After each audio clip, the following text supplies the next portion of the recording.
So at the end of the last episode, you might be wondering which cartridge I decided to go for on my Toshiba. And in the end, after a lot of deliberation, I decided I wanted to keep the original head shell that went on the Toshiba.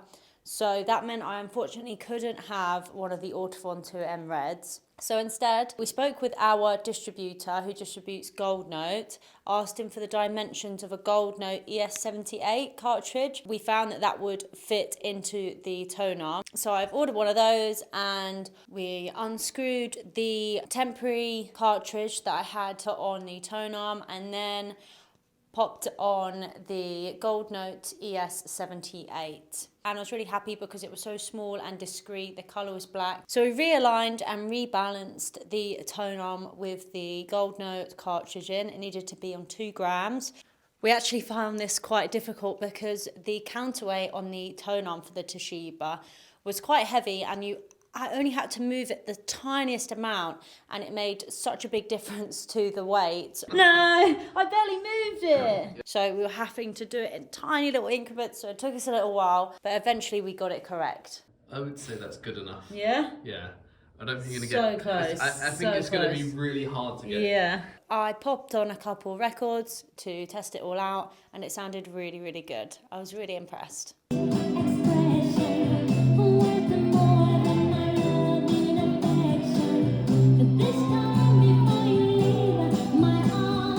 So now we wanted to get back to the cassette deck. Phil and I were determined to make it work. So I ordered a cleaning tape, which is something that my colleague Gary suggested to me. He said it sounds like it just needs a clean. So we popped that in, and we found that that didn't actually help. The tape got eaten by the cassette deck and unraveled into it. It's spinning, but it doesn't look like it's actually grabbing the thing. Yeah, because there's nothing actually moving, is it? Oh, I think I know. It's actually broken. What is? So let's stop this for a second. Oh, some of you guys in the comments had suggested about the bell in the cassette deck, and we had a look, and it looked like it was pretty tight and solid on, so we couldn't work it out. And then we realised that one of the, I believe it's called an uptake reel. So there are 2 prongs where the tapes go in and they latch onto it and they make it spin. The one on the right didn't have the prong part on it, so it wasn't gripping any of the tapes and therefore making them spin. So then we thought, what do we do? Maybe it's fallen off, maybe it's inside the system somehow, it might have fallen off, or we weren't really sure. So the next thing we did was unscrew the cassette deck and open it up and have a look inside. It was really, really cool to see the inside of this Toshiba, because these days with modern hi-fi, it's just a chip and a board, and it's not very interesting to look at. I mean, maybe for some people, but we opened the inside of this up and you had all the wires and the electronics, and it was just really, really cool to see that. But we had a look inside and found a few random screws, but apart from that, we couldn't actually find the part that we needed for the cassette deck. So then we had to work out what we were going to do next. Now, luckily, we actually have a 3D printer in our office. So Phil managed to find a template for the exact part we needed, got it down to the correct dimensions, and we 3D printed that. Now, that only took about 15-20 minutes. Now, the first one we printed actually wasn't quite right, because we realised that the hole underneath where it was slotting onto the twirly bit, it wasn't quite the right shape. We realised we actually needed a hexagon size hole rather than a circle to get it on there.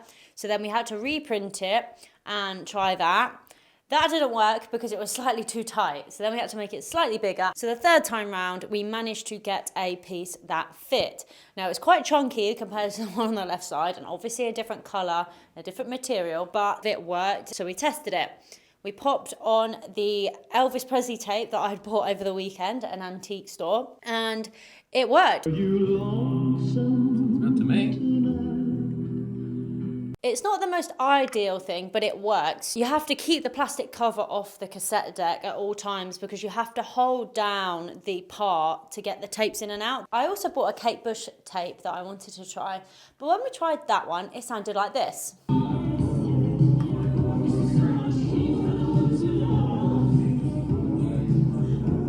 Now I was a bit confused. We thought, oh, maybe the the part wasn't working properly that we'd made or something. So we took it out, put the Elvis one back in, the Elvis was still working. So then we're like, well, clearly maybe there's something wrong with the Kate Bush tape. So I was having a look at it, and from what we could gather, we think maybe the tape was a newer version or done slightly differently, that it doesn't work with those kind of cassette decks. We weren't really sure, but the Elvis Presley tape and the Ed Sheeran one both worked, which was fab.